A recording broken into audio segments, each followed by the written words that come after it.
In the 2017 NFL Draft, the Cleveland Browns select Myles Garrett, defensive end, Texas A&M.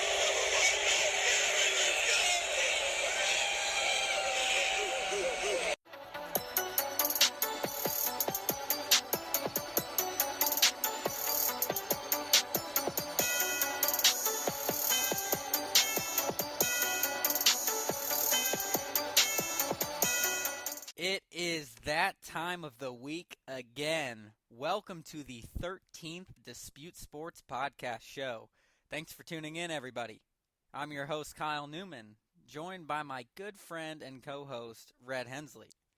Today we are recapping the 2017 NFL Draft, as well as talking more NBA and NHL playoffs. Plus, coming up in a little bit, we have a special segment on the Kentucky Derby with our friend and second-time guest of the show, Shane Creager. Stay tuned. You do not want to miss the conversation I had with him on Monday. Good morning, Rhett Hensley. How are you doing on this fine spring day? Oh, I'm doing fantastic. How are you doing, Kyle? Excellent. You look fantastic, man. You look awake, alert. Alert, awake, and alert. For someone who just woke up 10 minutes ago. Yeah, no, I understand that. That's good. I'm doing good. Like you, I'm also pretty tired early this morning here. I'll go to work tonight, next couple nights, and it's been a nice couple off days. We've seen a lot of good games, right? Playoff games that have been going on, and the week leading up here to the Derby. It's an exciting week in sports, the NFL Draft. We have a lot to get into, and I'm excited, so let's get right into it here, starting with the NFL Draft. For the first pick in the NFL Draft this year, the Cleveland Browns got Myles Garrett, defensive end from Texas A&M. My Bears, Rhett, got the second pick, and a pick that a lot of people thought was controversial. Mitchell Trubisky, the quarterback from North Carolina. Leonard Fournette went fourth, another notable in this draft, to the Jacksonville Jaguars, running back, big man out of LSU. Corey Davis from Western Michigan went fifth to the Tennessee Titans, wide receiver. Jamal Adams, another notable, free safety from LSU, went to the Jets at 6. Mike Williams, wide receiver from Clemson, went to the Chargers at 7. Christian McCaffrey from the Stanford Cardinal, the running back, went 8th to the Carolina Panthers. John Ross, receiver from Washington, went 9th to the Bengals. Patrick Mahomes, quarterback from Texas Tech, went 10th to the Chiefs. Deshaun Watson, someone who did not make the top 10, went 12th to the Houston Texans, quarterback from Clemson. Derek Barnett, defensive end, went to the Philadelphia Eagles at 14. My Colts got free safety Malik Hooker from Ohio State at 15. Jonathan Allen, defensive lineman from Alabama, went all the way down to 17, Rhett, to the Washington Redskins. You had Jabril Peppers at 25th. To the Cleveland Browns, free safety out of Michigan, who also played multiple positions for them in his career there. Also, T.J. Watt from Wisconsin, J.J. Watt's brother, T.J. Watt, went 30th to the Pittsburgh Steelers, defensive end. And Reuben Foster went 31st to the 49ers, linebacker. So, with that, Rhett, some of the notables, obviously, we'll get into the pick that your Cowboys made, Taco Charlton at 28, defensive end, and then my Colts one. Let's talk about who we think were the biggest winners and then the biggest losers, okay? I'll start. I think my biggest winner was the Cleveland Browns. This was a team, as we've known, have gone through multiple years of struggling as of late, going through a quarterback every other season, it seems, Rhett. And I thought that the Cleveland Browns were massive winners in this draft. Obviously, starting right there with their first pick in Myles Garrett, a big defensive lineman from Texas A&M. They were second to last in defense last year, so wise decision there to pick a defensive player in general to improve their defense. A lot of people were thinking maybe this would be another year of a first pick in the first round being a quarterback, but no, they went Myles Garrett, and I thought that was a phenomenal pick. But really, all of their picks, Rhett, that they made, I thought were really good picks, and that's why I thought that the Browns did the best. They had 10 rookies selected. They got a first-round pick next year, and they got in the second round Deshaun Kaiser, quarterback from Notre Dame, who has a lot of upside, just a lack of experience. So, getting him. They have that quarterback, Rhett. So I thought that was a good pick, but they got Jabril Peppers, who I think is going to be a great player, that defensive back for a safety. He really played everything at Michigan. And so I thought getting David Njoku really at 29 was a great pick as well. So they got a mix, Rhett, of defensive and offensive players, not to mention that first-round pick next year. So I thought that the Browns were a big win, Rhett. What about you? Who was your big winner in this draft? That was actually my biggest winner, and to pretty much piggyback off of what you said, Jabril Peppers, he's going to be phenomenal. Myles Garrett, would have loved him for the Cowboys. Man, I'll tell you what. You were a little confident that he would fall down to your Cowboys pick. No. I was pretty confident that Trader Jerry was going to come in and take care of business, and we'll handle it, get Myles Garrett. But that didn't happen. So glad Myles Garrett's with the Browns. Hopefully he can do some good things. But really, I think all around that they did a great job of, balancing out, getting offense and defense. But Myles Garrett is definitely my biggest takeaway from that. And then also Jabril Peppers.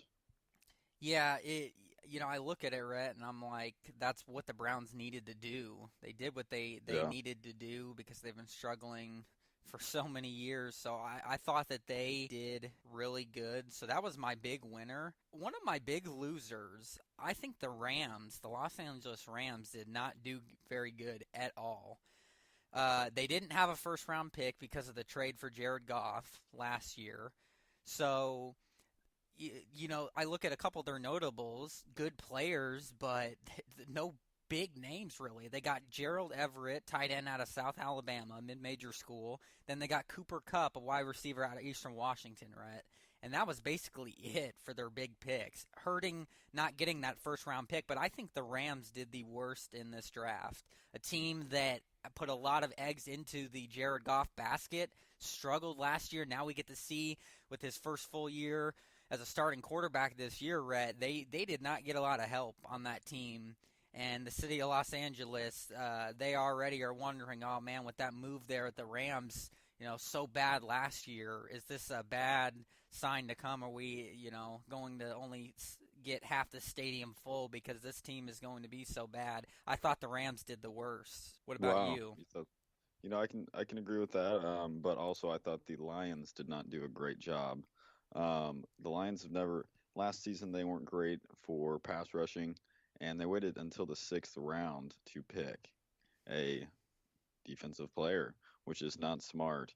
But they made a first solid round pickup by Jared Davis. But other than that, not a great one. Yeah, I can definitely agree with that. I heard that as well about the Lions. I also heard people thought my Bears did the worst in this draft. I like that. I'm going to tell you, I don't think they did.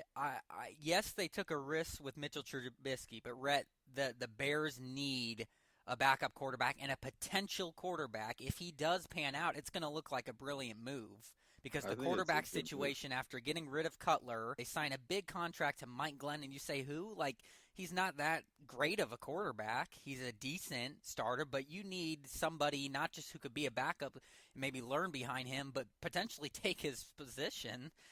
starting position and lead this franchise because the Bears are desperate for that. So I like the pick. I think they had to take a quarterback, and I saw some real upside from Trubisky in college. Yes, he didn't have a whole lot of experience there, and he needs some improvement, but he also has a lot of upside. So I didn't think, plus they got a tight end, Adam Shaheen. They got Eddie Jackson, a safety out of Alabama. They got some defensive players that they needed. I don't think the Bears did the worst, so maybe a little biased there, Rhett, but what do you think? I think that is a pretty decent pickup for the Bears. They did trade up. That was part of the controversy, was trading up to get him. Yeah. Because I believe that they gave up quite a bit for that number 2 spot. But, I think that it might pay off. I think that he could be a pretty decent quarterback. And I actually have a buddy that's a Bears fan. And he's liking the pick. He's liking the pick, to be honest. Yeah, well, surely a lot of Chicago fans didn't at first. Went to the Bulls playoff game against the Celtics. He got booed. He got booed badly in Philadelphia there at the draft. And it's hard. It's hard to be the leader in the Chicago Bears organization in that city. But you know what? Those will quickly turn to cheers if he can pan out. Porzingis got booed. So if that tells anything. This draft, they really made it exciting this year with how everybody giving their pitch, where they had someone come up and make the picks for the teams, and the rivals to the Eagles there. I mean, you had rough fans there in Philadelphia. It just made it fun. Goodell was really pushing that competitiveness there, the rowdiness. I like that. I think that brings excitement to the draft, and it made it fun to watch. All right, Rhett.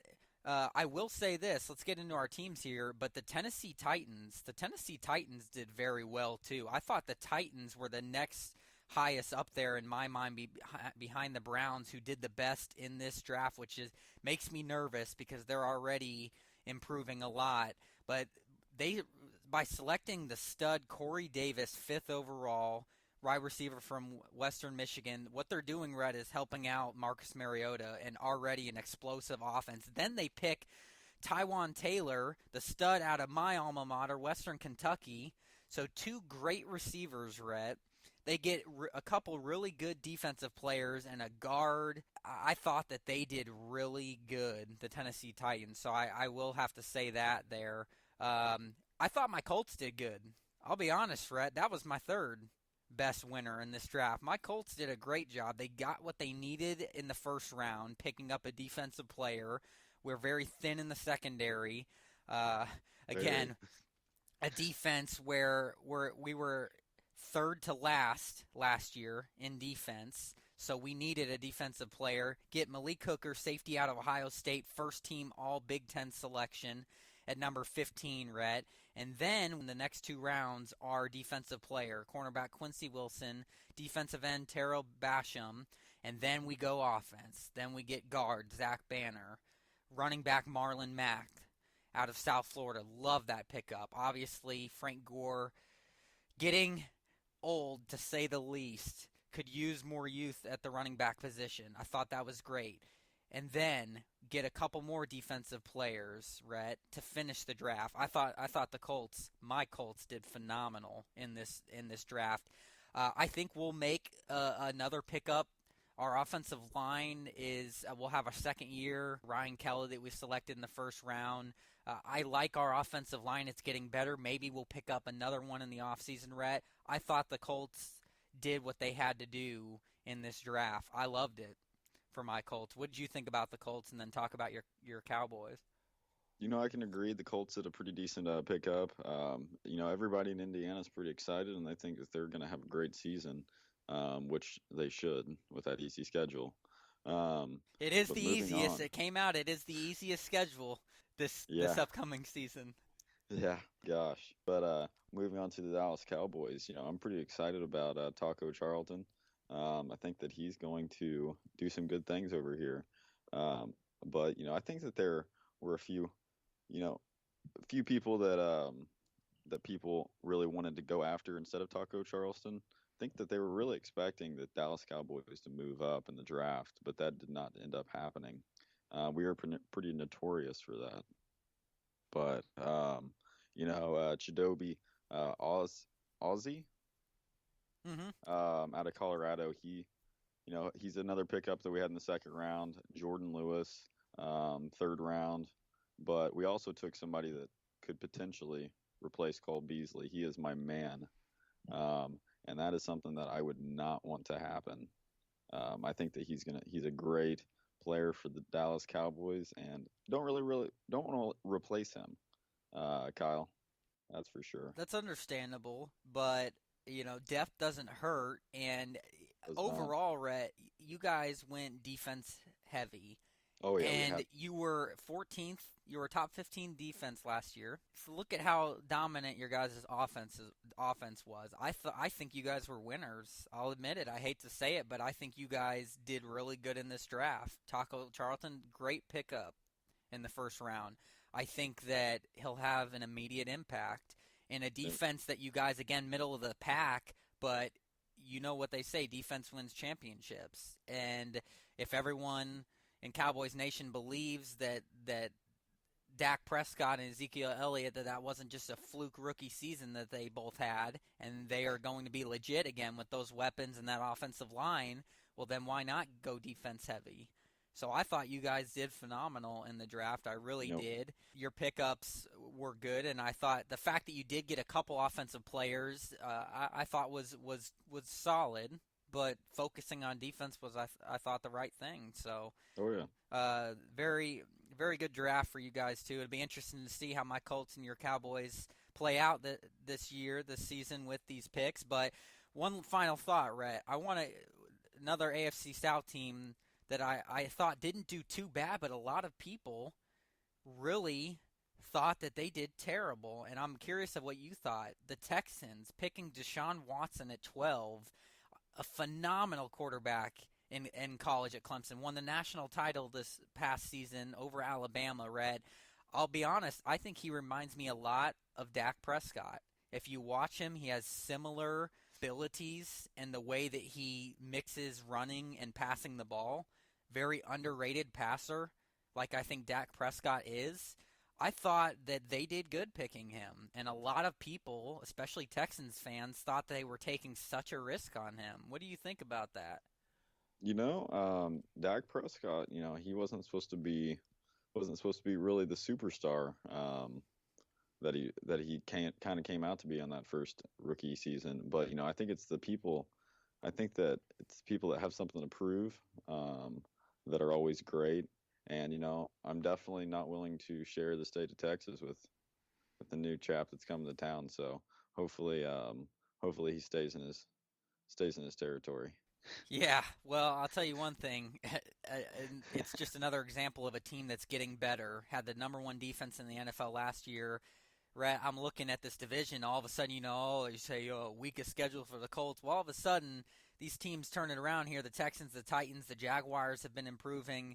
Maybe not easy of a schedule. Oh, please. So I'm just saying these teams are getting better, and it's making me nervous. You can sit down on the bench. I'll tell you what, we have the hardest schedule in here. It is. Well, okay. Start talking. You have the 10th toughest schedule, Red. We got a tough schedule. A top 10 tough schedule, yes. Agree that you guys have a brutal road ahead this season, but still, the division is getting better for the Colts. Clearly, haven't made the playoffs the last 2 years, so it's unacceptable and need to do better. But I was curious what you thought about that, Rhett. So we'll see this year. Football's still a while away, so let's transition, Rhett, into the NBA playoffs here, all right? Let's first recap, though, some of those first-round games from last week's show that hadn't been complete yet. Looking at the Hawks-Wizards series, well, we're at the Wizards. They finished off the Hawks in 6 games, a series that they really ended up dominating in those last 2 games. We were both a little surprised, mainly at the Hawks. They were staying in that series, but they ended up winning in 6 games. They won Game 5, 103-99. And then in Game 6 to close it out, they won 115-99. So too much for the Hawks, Rhett, were the Wizards. So that they finished them off there in the first round. And then another one that wasn't complete was the Raptors-Bucks series. Game 6, we thought it was going to come back to a Game 7 in Toronto. However, it didn't. Lowry and DeRozan and those boys finished off Giannis Antetokounmpo in Game 6 in Milwaukee, Rhett, winning 92-89. In fact, they blew a massive lead. They had over a 20-point lead in that game, and it came down to the very end, but they were too much for the Bucks, beating them in 6 there. Another series that wasn't complete, the Celtics and Bulls series, a series that really ended up being capped off, yes, by Isaiah Thomas's greatness, but also by the injury to Rajon Rondo. Really changed things in that series. The Celtics ended up winning 4 straight. They took care of business, Rhett. Game 5, they beat the Bulls at home 108-97. And then Game 6 won 105-83 in Chicago. Just blew them out to close the series out in 6. Now shifting gears to the West, a couple series that weren't complete. The Spurs-Grizzlies series, Red. The Grizzlies were fighting. Game 6, we thought was going to be the Grizzlies forcing a Game 7 at home. They didn't. They got beat. The Spurs took care of business. Too much Kawhi, and they ended up winning Game 6 by 7 in Memphis, 103-96 to win the series 4-2. And finally, Rhett, the Clippers and Jazz series, Games 6 and 7 were good games. The Clippers surprisingly won Game 6 in Utah, 98-93, no Blake Griffin, and then could they get it done in Game 7 back at home, Rhett, and get out of the first round? They were deep enough. They could not. 104-91, the Jazz close it out in 7, win the series 4-3, Rhett, and once again the Clippers' playoff woes continue, and I have some stats on that, but your thoughts on the endings of the first round there and then the Clippers? You know, I had the Clippers winning in Game 7, and you know what? I am glad they did not. That is a team that I cannot stand, and I am glad that I was wrong. The Utah Jazz are, pretty impressive actually. If they weren't playing Golden State going into this round 2, I think that they could potentially go to the conference finals. But playing this Warriors team, that's going to be a tough one. Yeah, no doubt about it. Not surprised, are you, in the end that the Celtics moved on, the Wizards moved on, the Spurs moved on? Not surprised the Celtics moved on at all. The Wizards, they're a tough team. And the Spurs are the Spurs. The Spurs are the Spurs. You know what? I think last game was a fluke when they got blown out. Yeah. Well, we'll see them back tonight. We'll get into that here in a second. Rhett, I want to say this on the Clippers, though, because this highlights their woes. The Clippers and Chris Paul, their star. Chris Paul has now gone an NBA record 76 postseason games without making the conference finals. The Clippers, too, have made history. No other team has won at least 60% of its games in 6 straight years and failed to make the conference finals. That is according to Elias Sports Bureau, Rhett. What does that translate to? They are massively overrated every year, and they choke in the playoffs. And if I was a fan of the Clippers, Rhett, I would lose my mind. I would want that core broken up, which, let's face it, it will be broken up this offseason. But what do you take about what's your take on that when you hear stats like that? It's just pathetic. Chris Paul needs to be gone. Blake Griffin needs to be gone. DeAndre Jordan needs to be gone. I think that they need to go ahead and do something because having Chris Paul on that team, apparently that's not helping. Blake Griffin, way too injury prone. DeAndre Jordan, well, how are you going to have DeAndre Jordan on the team if Chris Paul's gone? Yeah, exactly, Rhett. Do you think that Chris Paul is overrated? I think that he's a great player. I just think that he needs somebody that's actually in there leading the team instead of him. Well, and that's the thing. People are giving him, like, it's one of those things, like, you respect his talent. It's like John Wall and the Wizards and all, but when you don't, so that's not the question for me. Like, he is a great player, but at some point, the greats find a way to win. Yeah. Make it out of the semifinals at least, Rhett. I mean, look what our Pacers have done. Paul George is a great player. He's gotten us to the Eastern Conference Finals twice. Yeah.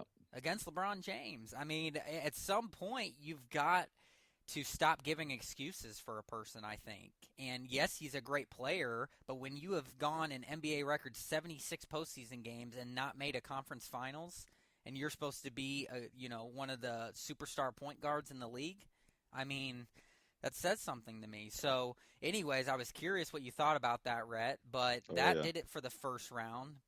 Once again, LA's enjoying the beach. And so we are on to the second round, Rhett, where the games have gotten underway already. In fact, starting with the Celtics and the Wizards, the 1-4 matchup, the Celtics have already taken care of business at home. Lead the series 2-0. Game 1 on Sunday, Boston won 123-111. Game 2 last night, they come back, and what was a great game and a great finish, Rhett. Boston wins 129-119 in overtime. What was it, 53 points from Isaiah Thomas? Yeah. I mean, just unbelievable. What are your thoughts here on this series so far, and make a prediction for the series? He's a bad man, that's for sure. Tell you what, I am riding Isaiah Thomas. I say Celtics in 6 for sure. I say Celtics in 6. So you are giving the love to the Wizards winning at home. I think that. I mean, heck, I think that the Wizards almost stole a game last night. They did. You gotta give them some credit. But I think it's going to be the same thing with the Wizards. I think it's just going to be too much Isaiah each playoff game. He's got something to play for. Last night was his sister's birthday, so he is out there balling. That's for sure. Yes, he is. Rhett, I have not been surprised by this series. Boston's getting their mojo here. Well, this is 6 straight games the Celtics have won now between the Bulls and the Wizards here. I think it's a 6-game series as well. The Wizards will win games 3 and 4, and I think that the Celtics will wear them out after that, winning 5 and 6 and closing the series out. 6-game series goes to the Celtics. Game 3 Thursday night in Washington. Moving on, Rhett, to that second semifinal series in the East, the 2-seeded Cleveland Cavaliers against the 3-seeded Toronto Raptors. And the Cavaliers lead this series 1-0, Rhett, winning Game 1 on Monday, 116-105. Really ended up being closer than it was. Cleveland dominated this game, rested their starters basically the whole fourth quarter. Rhett, Game 2 is tonight in Cleveland. My prediction in this series is that the Raptors will win one game. I think they do worse than they did against them last year, forcing a 6-game series. I think they'll win one, Game 3 or 4, in Toronto, but Cleveland is showing why they are the Cleveland Cavaliers, the defending champions, Rhett. I think it is a 5-game series going to the Cavs. I like it. I'm going to run with that, a 5-game series also. Going with the Cavs. Too much LeBron, not enough DeRozan and Lowry. True. Maybe also a little overrated. All right, Rhett. Now on to the West, the 2 semifinal matchups. The first, Golden State, 1 seed, against the 5th-seeded Jazz. Warriors lead the series 1-0, winning last night in pretty easy fashion, 106-94. Again, Warriors basically rested their starters in the fourth quarter too. Game 2 Thursday night back in California. Rhett, I think that the Jazz, I'm going to give the Jazz some respect here. Believe it or not, they're very good at home. I think that the Jazz win 2 games. I think it's a 6-game series. I'm going out on a limb a bit, but I think they can force a 6-game series, win their games at home. But too much Golden State, too much Big Four for the Warriors. So Warriors win in 6, Rhett. You know what? I'm going to run with something very similar with that, Kyle. I'm going to say Warriors in 5. Warriors in 5. I'm going to give Gordon Hayward and the Utah Jazz some credit. The Warriors are gonna take care of business in 5. Too much Curry, too much Durant, too much Draymond.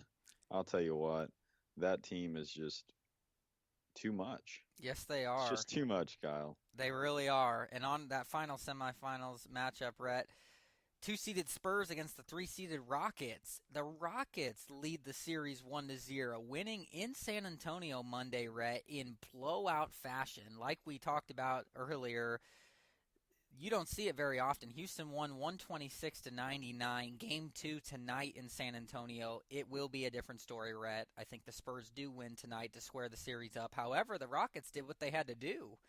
And I really don't know which way to go in this series. I think I believe in this Rockets team, Rhett. Believe it or not, I think that the Rockets are going to win this series, and I'm going to take the Rockets in 7 games. They will close it out in San Antonio in Game 7. That is my bold prediction. Wow, Kyle. I'll tell you what, that is an awesome prediction. And I can tell you what, if I didn't like the Rockets, I would take you up on that. But I do think that the Spurs will take care of business. Now, do I want to see the Rockets win? I think it'd be awesome. I think that a little upset going there, and I would love to see the Rockets play the Warriors moving on to the next round. I think it'd be a heck of a showdown. So I would love to see it. But do I think it will? No. I think Popovich is definitely going to light a fire under them. It's understandable. He's good at that. He is. All right, Rhett. Before we get to the NHL playoff talk, it is now time for the Kentucky Derby special. Enjoy, everyone. Nyquist has taken the lead on the outside. Gunrunner, second at the rail. 5 lengths back to Destin in third. And they come to the final furlong. Exaggerator is closing in. Nyquist to catch with a 16th to go. Gunrunner, Exaggerator on the outside. Nyquist and Exaggerator, they're coming to the line together. And Nyquist is still unbeaten. He has won the Kentucky Derby.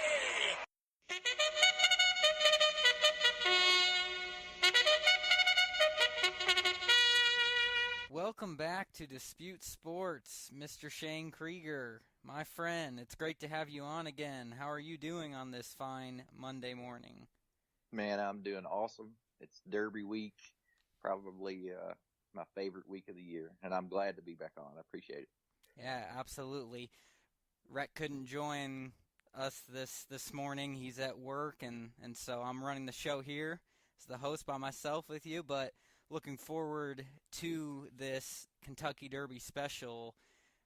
It is a first for me to do this on a podcast, and I'm really excited. Everybody should get pumped up for the Kentucky Derby. It is that time of the year again in this great state of Kentucky. One of the greatest events in all of sports, the 143rd Kentucky Derby. It is the longest running sporting event in U.S. history. Now, before we get into the race talk, Shane, and your picks, tell me what the Kentucky Derby means to you. Personally, Kentucky Derby is me growing up in Kentucky. It's part of me. It's part of. I appreciate the history of it. It's just kind of your life growing up in Kentucky. If you don't follow horse racing the rest of the year, you're going to follow it that one day, and you can go and talk to anybody around, and they will be chatting about, hey, did you see that horse that won the Derby?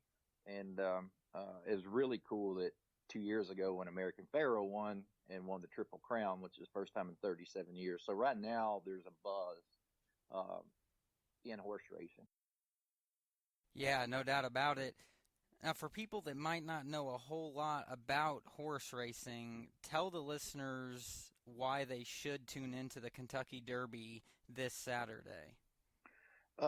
in my opinion, it's the greatest 2 minutes in sports. They're going to run a mile and a quarter. The best 3-year-olds, whether it's male or female, colts or fillies, that's competed from 2-year-olds all the way up to the 3-year-old season based on a point system, qualify. So you're getting the best of the bunch, unless a horse, of course, was injured. And it is the best 2 minutes in sports. There's nothing, in my opinion, in 2 minutes that compares to it, as well as the horse that wins the Derby gets to have the chance to go on to the next race to compete for the Triple Crown. And there's only 12 horses that's ever won the Triple Crown in 143 years. So it's, I appreciate the history, especially whether any sport, if you're involved in the history of it, you appreciate it a little more. But like the announcer says every year, it's the greatest 2 minutes in sport. Well, you hinted at the history there at the Triple Crown, and starting with the Kentucky Derby. So I'll give a little bit of background here on that for the listeners. So, yes, the Kentucky Derby is the first of the 3 races in the leg for the Triple Crown. The second one is the Preakness Stakes, and the final one is the Belmont Stakes. The Preakness 2 weeks after the Derby, and then 3 weeks after is the Belmont. The Kentucky Derby is where each year 20 horses have a once-in-a-lifetime chance to run in this Derby. To earn a spot in the starting gate, they must travel along the road to the Kentucky Derby. And what does that mean? It's a series of designated races at tracks across the country and around the world, and points are awarded to the top 4 finishers in each race.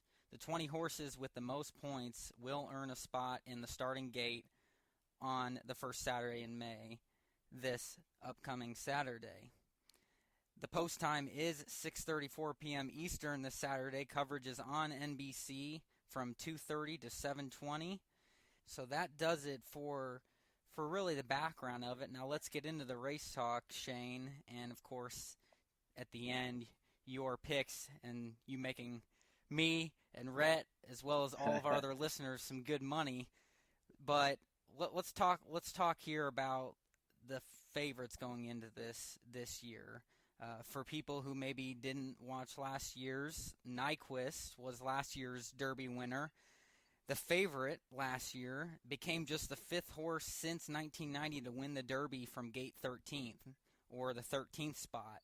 So now going into this year, the favorite looking like, in a lot of people's mind, Classic Empire should be the favorite. However, you find these sites, Shane, it changes, and some other sites have it differently for who the favorite is, but according to sportsbook.ag, Always Dreaming is the favorite to win the Derby, going off at 11-4 odds. I'll just give the top 5 according to Sportsbook.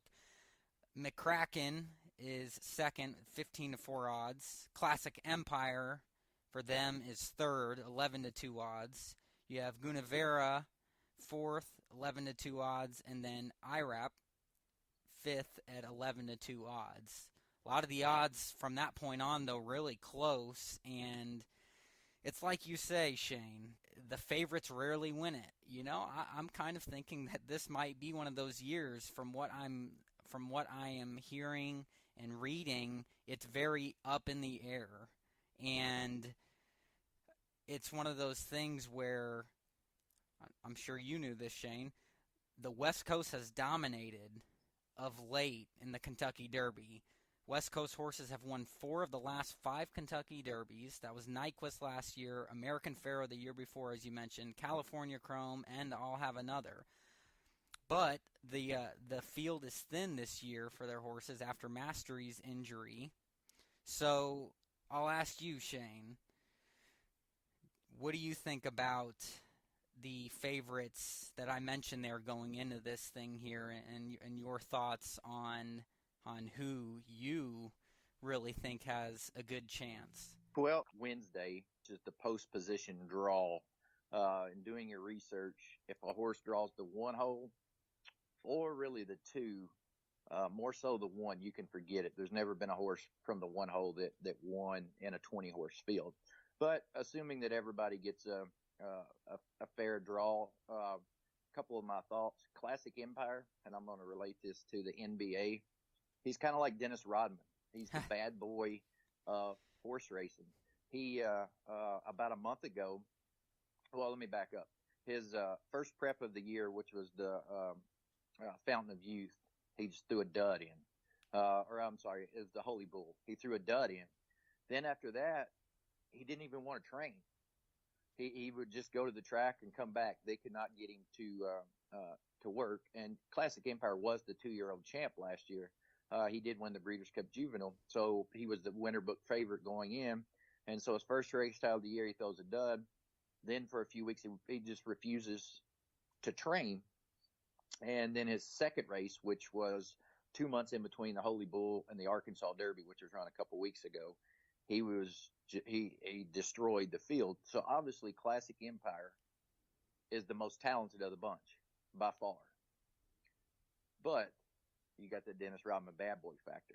You got 175,000 people that's going to be screaming and yelling when they get on that track. And if you watch during the post parade, those horses are on edge. They almost look like ballerina dancers. They're just prancing around and on edge. So I will either say this about Classic Empire. He's either going to win easy, or finish dead last, in my opinion. There's not going to be a middle ground with Classic Empire running third or fourth. And that's your dilemma. What do you take? Do you think that the bad boy, he's trained good since then? He hasn't had any episodes since the Arkansas Derby. So do you think that? Also, just following up on him, in his second race of the year as a 2-year-old, he didn't want to come out of the gate, and he threw his rider. So like the gates opened, he just stopped, and his rider fell off. And then he followed it up with a couple of wins. So it's like, that's the dilemma. Do you want to take 4 or 5 to 1 on him? And, or are you nervous about him being the bad boy? So you definitely have to keep that in mind about him. He is the most talented horse after Mastery went out. So one thing on Classic Empire, I do like him. My personal opinion is his bad boy effort is gone. And if he gets a decent post position, he's got a really, really good chance of winning. A couple other horses that you mentioned in the favorites that I do like. I think you mentioned Gunnevera. Yes. Really, really, really cool story, and it's going to be on the NBC about Gunnevera's trainer. He was from Colombia. He was kidnapped twice over in Colombia. He was a horse trainer over there. Then he's come to the United States, and he's been here 4 or 5 years. I like Gunnevera. He reminds me of a horse that won the Derby, I think 2001, Monarchos. He's got a great, great turn of foot coming off the turn, but he's going to need a little bit of luck. 20 horses get bunched up, and you have zero room for error of getting stopped in the Derby. He does have the best jockey in the world on him, Javier Castellano. His odds are good, so definitely Gunnevera has a great chance. In my opinion, he lost his last prep, but the prep before that he won. So he's one of them that I'm going to play. That trainer you mentioned, Antonio Sano, is Yep. his name for Gunnevera. So that'll be a great story. Oh, it will be. It'll be a great story. And he's only been in the U.S. for a few months. Of course, he trains out of South Florida. But yeah, that'll definitely be a story that they hit on NBC. And that's one thing I kind of didn't mention earlier real fast, is all of these, whether it's the jockeys, whether it's the owners, whether it's the trainers, they all have personal stories that you can relate to in a way, whether they've been sick, whether something touched your life. Now, obviously, none of us have been kidnapped, but I mean, they all have an interesting past and interesting story going forward. So that just makes it that much more interesting. I was trying to think, McCracken. I think you mentioned McCracken. He's another one. I had 4 horses going in out of the 20 that I legitimately think that can win the Derby. And we've already touched on Classic Empire, Gunnevera. Those are 2. The third one is McCracken. Very, very cool story on him. His trainer, even though he wasn't credited with it, was a part of the team when Unbridled won. back in the 90s, and then probably 7 or 8 years ago when Street Sense won. So his trainers definitely knows what he's doing with McCracken. The other big factor of McCracken is he's 3 for 3 at Churchill Downs, and Churchill Downs is a track that sometimes can be finicky. Some horses just don't like it, and so it's always a positive. I seen a comment earlier where McCracken was in South Florida earlier, then he run the Bluegrass, run third in the Bluegrass for his final prep, and then one of the most respected clockers this week when he seen McCracken train said that you can really tell how much he loves Churchill Downs. So that's a positive factor. Gunnevere and McCracken should be anywhere from 6-1 to 10-1 in my estimation. Maybe float up a little higher. So that's, you kind of got to watch. And the one horse that you left off that I love, that because there's not a lot of speed in the race, in my opinion, is Irish War Cry. I have no idea what the your book odds was on him, but he's probably out of the four going to be the highest odds, 12, 15-1. He won his last prep race, the Wood Memorial, and he's got top-notch trainer. If you remember Animal Kingdom, who won the Derby 7 or 8 years ago, got the same trainer, so his trainer's been there. And I like Irish War Cry because there's not much pace in the race, and he's going to be right on the front end. And typically to win the Derby, you got to be either close to the lead or a length or two behind when they turn for home. Very rarely does it happen to where it does happen, but 1 out of 10 Derbies, you're going to get a stone cold closer that circles the field. So the other 9 times you're getting a horse that's on the lead or close to the lead when they come to the turn. And Irish War Cry, as opposed to Gunnevere, McCracken. Classic Empire is a little bit closer, but still he's going to be up front turning for home, and it's just going to be a matter of if he can get a mile and a quarter. So out of those 4 horses, those are the 4 that, in my opinion, that can win out of the 20. Do you give the Practical Joker J-Boy's Echo any chance? I do. And Practical Joke, he's kind of the buzz horse. The one negative that I'll say that I've been reading from people that I trust is they're not sure if he can go a mile and a quarter. None of these horses have ever went a mile and a quarter in their life. The farthest they've ever been is a mile and 8. And that last quarter of a mile does a ton of the horses in. It's just like they hit a wall and they can't go any further. So I wouldn't completely toss out Practical Joke because his trainer's world class. I think he was trainer of the year last year, Chad Brown. He's more of a turf trainer, but he's definitely got contention. And I'm glad you brought up J-Boy's Echo. There was 2 horses, in my opinion, that I was considered long shots that has a chance to hit the board. And when I say long shots, I'm talking 20, 30, 40, 50 to 1. And J-Boy's Echo was one of them. He, his trainer's Dale Romans. He's based in Churchill. Grew up in Louisville, Kentucky. Very, very cool story. He's run third before. His horses always run good because that's their home track. The only negative on J-Boy's Echo is he comes from way, way back. And that's why I say he's a long shot that can run second or third at big odds, 30 to 1, when I was looking earlier, just the morning line. So 30 to 1, if you bet $2, you're getting back 60. Those are huge, huge odds. I don't think he can win it, for the simple reason there's so much traffic, coming around that last turn and he has to circle the field. But I do think he'll go a mile and a quarter. He's got the trainer. The trainer's wife actually, gallops the horse, breezes the horse, in the morning. So I do think he's one of my long shots that can run second or third. And then I'll mention my second long shot that I like, is Battle of Midway. He, West Coast, Jerry Hollendorfer, he was a trainer of Songbird. Most people, if you followed it a little bit, know who Songbird is. She was the best 3-year-old, female, possibly the best 3-year-old period till Arrogate come about last year. And this horse is kind of close to the pace. He runs second in his last race to Gormley. He's battle tested. I got a sneaky suspicion because there's not a lot of pace in here that he's got a good chance. He's going to get the mile and a quarter. So I'm not sure if he's good enough to win it, but I think he's good enough to hang on second or third, and he's 30 to 1 too. And that's what you're looking for. The Derby is the best race out of the entire year, where the odds are the best. You can bet a few bucks and literally get back a couple $100. So it's definitely those are my two long shots: J Boys Echo and Battle of Midway. And Practical Jokes, the Buzz Horse. I've learned over the years to kind of stay away from the Buzz Horse. There's always a Buzz Horse everybody gets on, and it seems like when I play the Buzz Horse, it doesn't work out. But Practical Joke does have a chance. So if somebody likes Practical Joke, I wouldn't completely toss him out. There you go. You now have Shane's picks, who he thinks has the best chances. Now, Shane, to wrap it up, spend a couple minutes explaining to the listeners how they can bet on the races, especially for those people maybe that don't bet or don't bet very often or have never bet on horse racing. Well, I'm going to keep it simple. Unfortunately, the betting process it can be complicated because there's so many different bets you can play.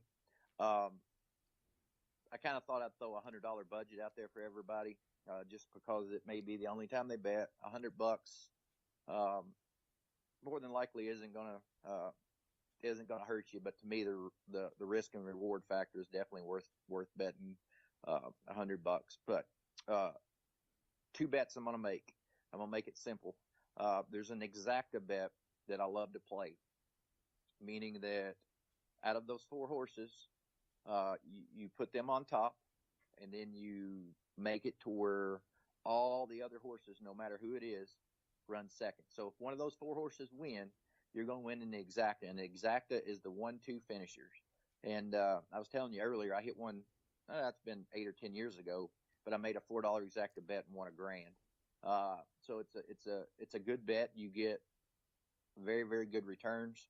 Of course, they haven't drawn for the post position, but just to be simple, this is the way I would bet it. I would take Classic Empire, I would take Gunnevera, I would take Irish War Cry, and McCracken over all.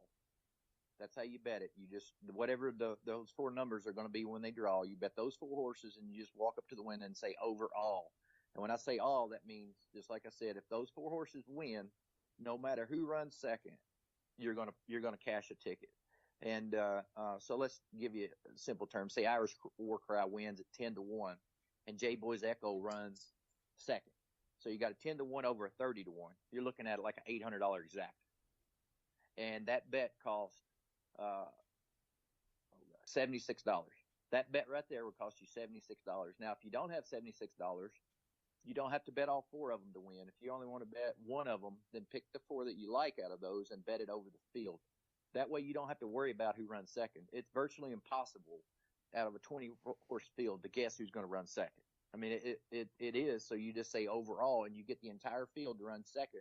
And then all you got to do is worry about picking the winner. So that'll be the one big bet that I'll play. I'll take those four horses over the field. So like I said, if those four horses win, no matter who runs second, I'm going to hit the exacta.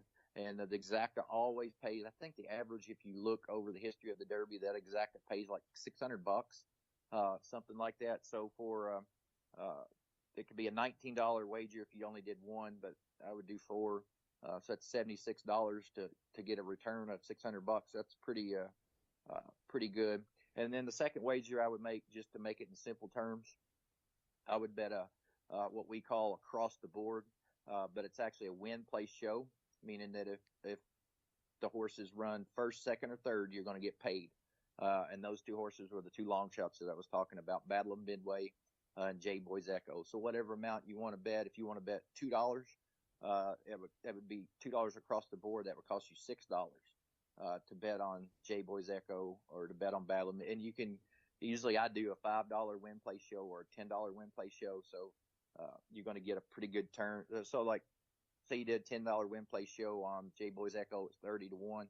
You're probably going to get back $550 for a $30 wager if you did 10 across the board, 10 win, play, show. But just the only thing I can say is just pick the winners. You'll get, and I do this some years. I get creative. I'm kind of like I'm either all or nothing. So I'll try and hit the home run. A couple years ago during the Belmont, I got beat a nose for $10,000. But I lost money because I didn't cash in tickets. So the easiest way to bet the Derby is just focus on a couple of horses you like to win.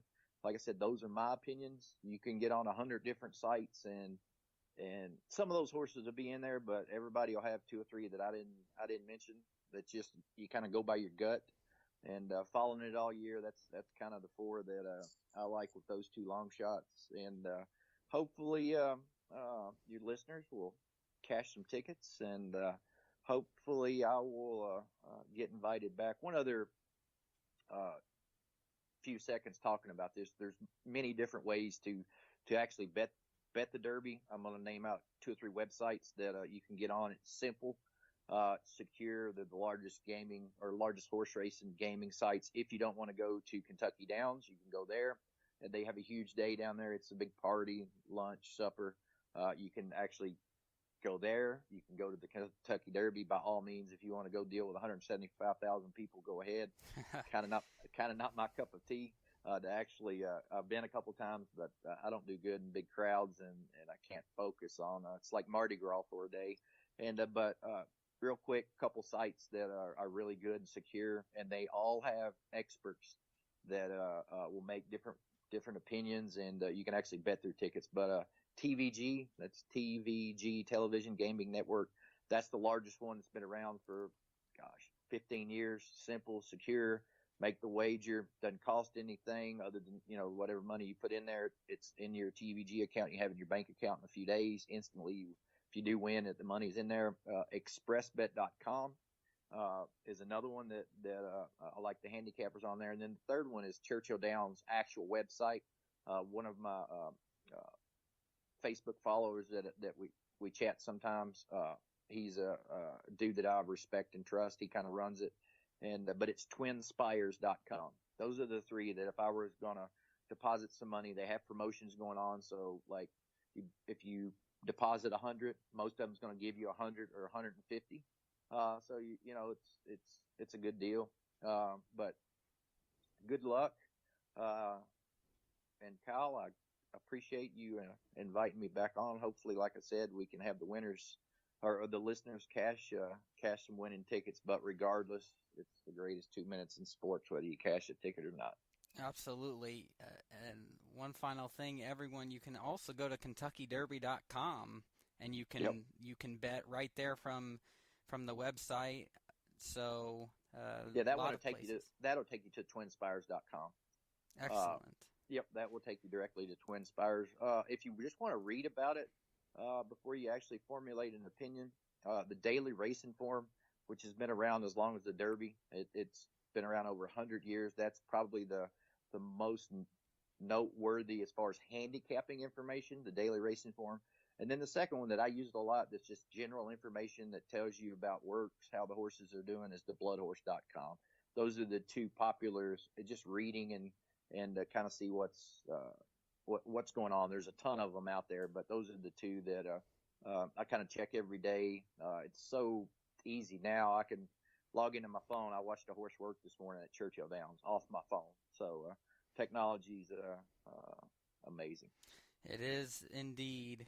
Listen to Mr. Kentucky, everyone, and he can win you some money. And hey, you don't have to break the bank. You can put something small down in hopes of a pretty good return. It is worth the experience for sure to try it out. Again, the 143rd Kentucky Derby this Saturday, May 6th. Coverage on NBC from 2:30 p.m. to 7:20 p.m. and the post time at 6:34 p.m. Those times are Eastern Time. Live from Churchill Downs in Louisville, Kentucky. Check it out, folks. You won't want to miss it. Beautiful 3-year-old thoroughbreds striding in what is the greatest 2 minutes in sports. Well, Shane, thanks so much for joining me this morning. I had a lot of fun talking Derby with you. I greatly appreciate it, Kyle, and win or lose, it's been a blast to be back on, and most definitely horse racing needs to attract fans, and I promise you, you don't have to bet a cent, and if you ever get a chance to go to the track, go. It's a blast. I went in college, and been going ever since, and I absolutely love it. And we need all the fans we can get. So definitely, like Kyle said, tune into NBC if you can't make it to the track, and it's the greatest 2 minutes in sports. Well, have a great week, Shane, and enjoy the race. I appreciate it, Kyle. You do the same.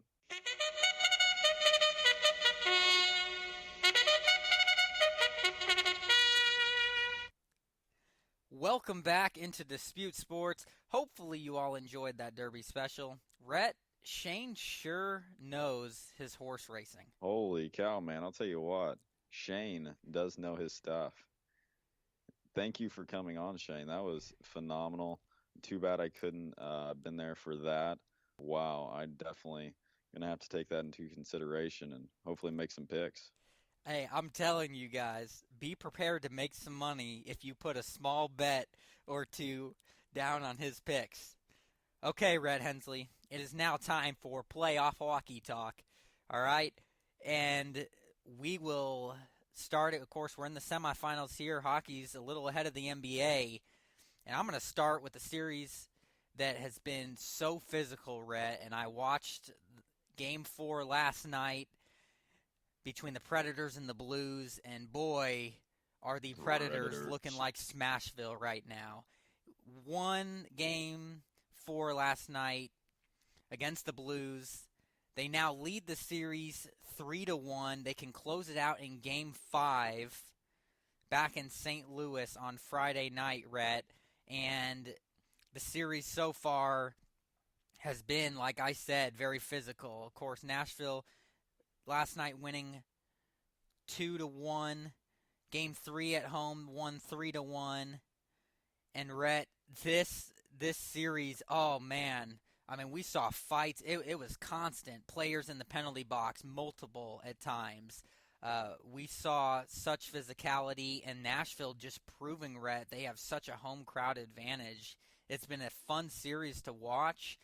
The Predators, again, I picked the Predators over the Blues in 7. You picked the Predators over the Blues in 6, and I sure did. I tell you, it was. It's looking like it could be maybe a 5-game series. Potentially. I'll tell you what, the Nashville Predators, they're playing with some fire under them. They are. Taking care of business just like they did your Blackhawks. Gosh, don't be disrespectful, Tell Rhett. you what, 4-0 with the Blackhawks, and then going in, they could potentially take out the Blues in 5. What? Yeah, so, but we both had a 7. Well, you had a 6-game series with the Predators, so you're a little closer here. So are you on that prediction? Do you think St. Louis wins back at home in 5 and then in Game 5, and then the Predators will close it out back at home in 6? To be honest, I think that the Predators have been too much to handle. I think that they could potentially take them out next game, finish them out in 5. Man, I tell you, it would be something. I could see it happen though, Rhett. I could see it happen. So let's move on now to the Ducks and the Oilers, the second Western Conference semifinals matchup. And boy, has this been a wonderful series as well. A series that, if your Ducks get on a roll here, we could be correct. We both have the Ducks over the Oilers in 7 games.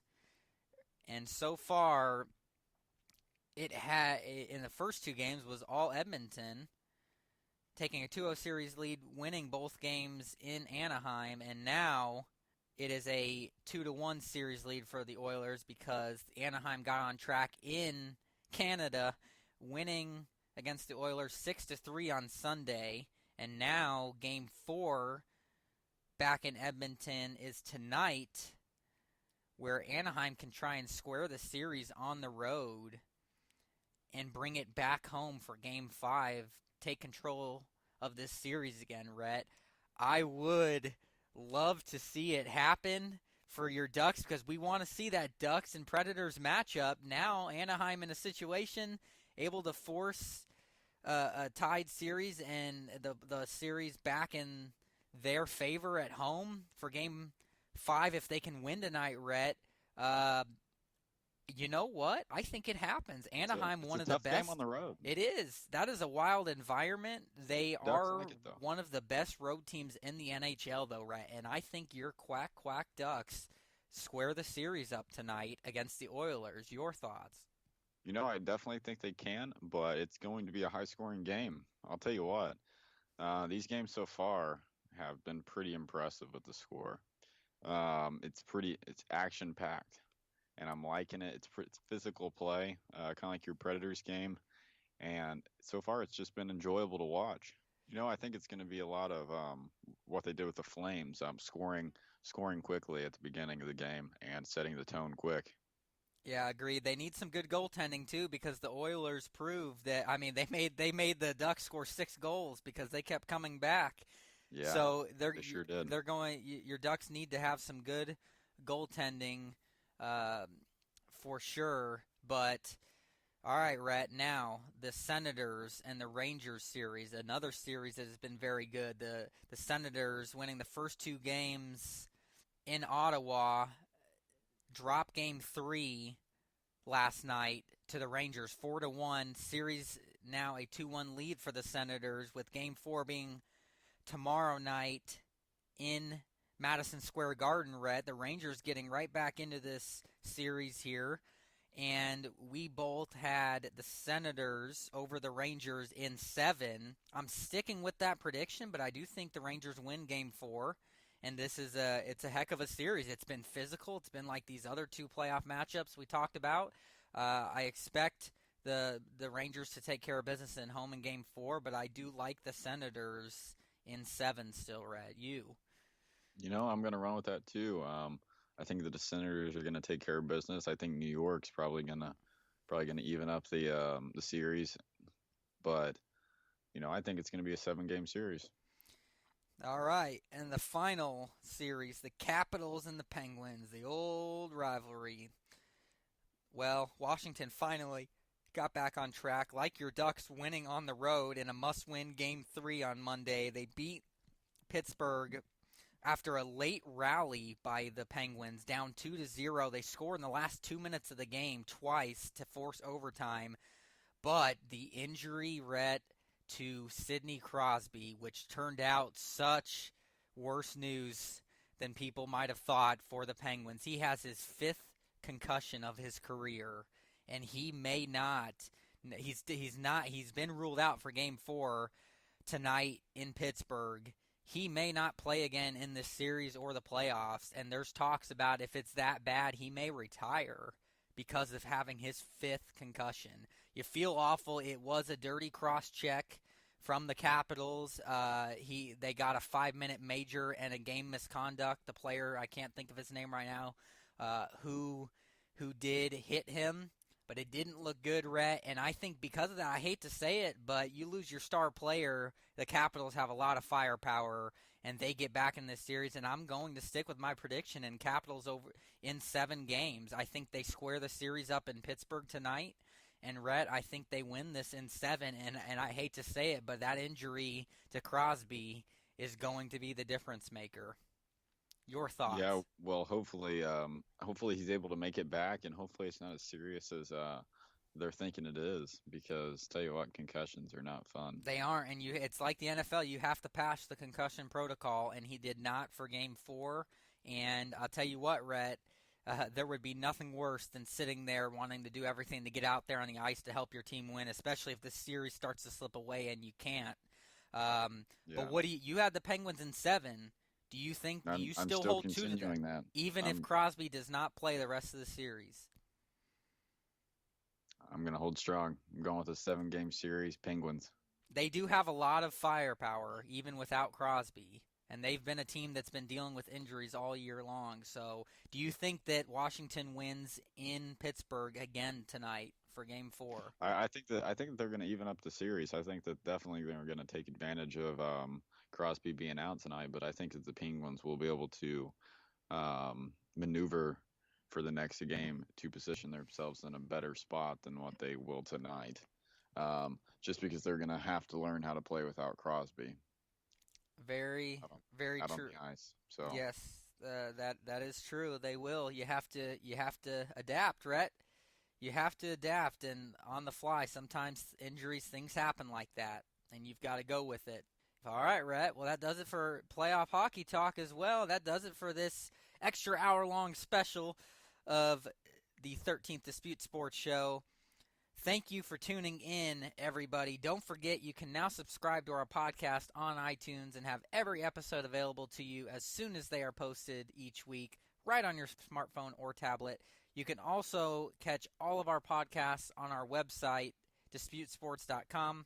Follow us on Twitter at DisputeSports1, at Kyle M. Neumann, at Rhett Hensley, and like and follow our Facebook page at Dispute Sports. Until next week, remember, Dispute Sports, anything sports, anytime, anywhere. Have a great day, and enjoy the playoffs, everyone. Have a good one.